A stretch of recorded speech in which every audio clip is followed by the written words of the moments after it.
கடவுள் கொடுத்த வரம் தான் குழந்தைங்க. கருப்பாக இருந்தாலும் வெள்ளையாக இருந்தாலுமே அவங்க எல்லாருமே நம்ம குழந்தைங்க தானே.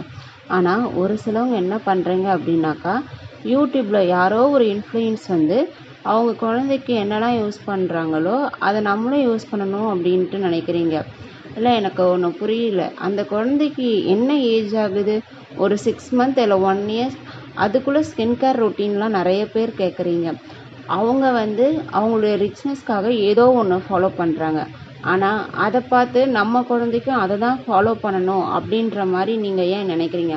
அந்த மாதிரிலாம் எதுவுமே நினைக்காதீங்க. கடவுள் கொடுத்த வரம் எப்படி இருந்தாலுமே அது அழகு தான். உங்கள் குழந்தைக்கு அவங்க ஏஜுக்கு என்ன வேணுமோ அதை மட்டும் கொடுங்க. அது எந்த சோப்போ எந்த பவுடரோ என்ன நீங்கள் யூஸ் பண்ணுறீங்களோ அதை மட்டும் யூஸ் பண்ணுங்கள். தயவு செஞ்சு யாரும் இந்த யூடியூப்பில் ஏதோ ஒரு இன்ஃப்ளூயன்ஸ் ஏதோ ஒரு அவங்களுடைய ஏர்னிங் அமௌண்ட்டுக்காக ஏதோ ஒரு ப்ராடக்டை ப்ரொமோட் பண்ணுறாங்க.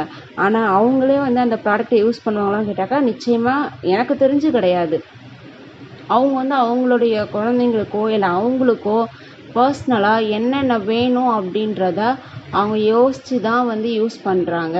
அதனால் தயவு செஞ்சு யாரும் குழந்தைங்களுக்காக மட்டும் ஏதோ ஒரு யூடியூபர் சொல்கிறாங்க அப்படின்றதுக்காக நீங்கள் எந்த ப்ராடக்ட்டுமே தயவு செஞ்சு வாங்கி யூஸ் பண்ணாதீங்க. உங்கள் குழந்தைங்களுக்கு நீங்களே எல்லாமே கொடுங்க. நார்மலாக அந்த குழந்தைக்கு என்ன வேணுமோ அதை மட்டும் கொடுங்க. நீங்கள் வந்து இல்லை கருப்பாக இருக்கிற குழந்தைய நான் வெள்ளையாக்கி தீருவேன் அப்படின்றதுக்காக 10 யூடியூபர் 10 விதமாக சொல்கிறாங்க அப்படின்றதுக்காக அந்த 10ஐயும் அந்த குழந்தை மேலே கொடுத்து நீங்கள் டெஸ்ட் பண்ணாதீங்க. குழந்தைங்க வந்து நிறைய பேருக்கு கிடைக்காம இருக்கிறாங்க.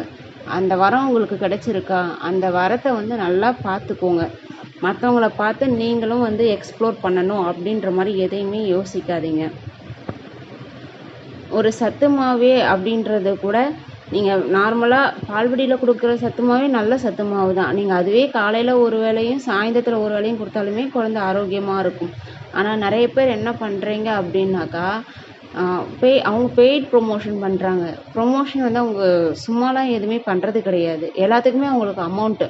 ஆனால் நீங்கள் என்ன பண்ணுறீங்க, அவங்க கொடுக்குறாங்க அதனால வந்து குழந்தை வந்து நல்லா புசு புசுன்னு கொழு கொழுன்னு இருக்காங்க அப்படின்ற மாதிரி யோசிக்கிறீங்க. நீங்கள் அப்படி பார்க்காதீங்க. குழந்தைங்க ஒல்லியாக இருந்தால் என்ன, இல்லை குண்டாக இருந்தால் தான் என்ன? ஒல்லியாக இருக்காங்களா, நம்ம அவங்க எத்தனை டைம் ஹாஸ்பிட்டல் கூட்டும் போயிருக்கோம்னு யோசிச்சு பாருங்கள். குழந்தைங்க ஒல்லியாக இருந்தாலுமே நம்ம அத்தனை முறை ஹாஸ்பிட்டல் கூட்டும் போயிருக்கோமா? நம்ம குழந்தை அப்போ ஆரோக்கியமாக தானே இருக்குது. அப்போ குண்டாக இருக்க குழந்தை மட்டும்தான் ஆரோக்கியமாக இருக்குன்னு அர்த்தமா? அப்படிலாம் எதுவுமே கிடையாது. குழந்தை ஒல்லியாக இருந்தாலும் ஆரோக்கியமாக இருக்கிறாங்களா அதை மட்டும்தான் பார்க்கணும். அதுக்காக நீங்கள் தேவையில்லாமல் கண்டதையும் வாங்கி நீங்கள் யூஸ் பண்ணாதீங்க. குழந்தையாவே பாருங்கள். அந்த மாதிரி நிறைய உங்களுக்கு விஷயங்கள் தெரிஞ்சுக்கணும் அப்படின்னாக்கா நீங்கள் வந்து எங்களுடைய சேனலை வந்து சப்ஸ்கிரைப் பண்ணி நீங்கள் இன்னும் தெரிஞ்சுக்கலாம்.